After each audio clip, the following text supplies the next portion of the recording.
tuan ke tu chia upa thu pil ke lel tung ding bang van lai mit tha tung nong ke tu bang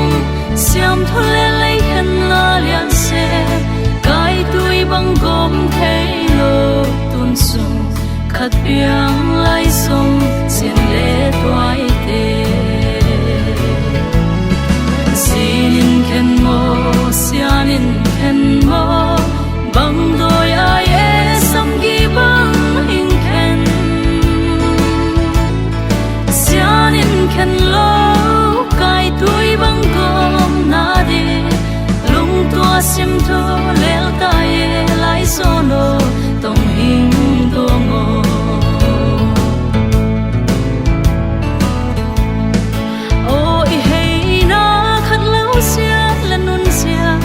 tong xóa cái khát lâu vang u nào mel mà vanga sum bang kin wal thấy ding la hello nang lai zon zong cây lai zon he sing ta chi ding lo e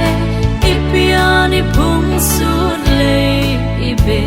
le pung ki sam kai en hi hai sinin ken mo sianin ken mo bang doi ai e sam gi bang in ken sianin ken lo kai tui bang gom na de lung tua sim tho lel ta e lai sono tong hing do ngo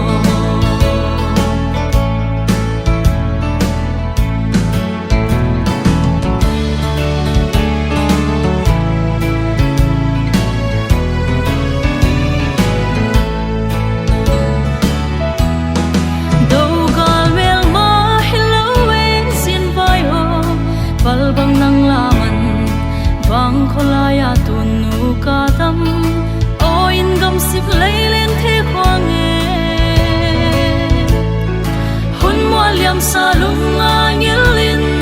tui bang gom nang sim tho lel vai ipung itang chi bang to me khen tham hello kalai zono sinin khen mo sianin khen mo bang doi ai e sam gi bang in khen sianin khen lo kai tui bang gom na de lung tua sim tho lel ta e lai sono tong hing do ngo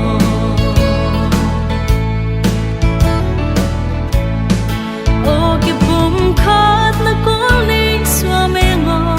kangana so de zalen na puan lap kol va bang alen ding lung mit han lang ne zin vai hom siam ten ma pan dia sangga lung wang tol ta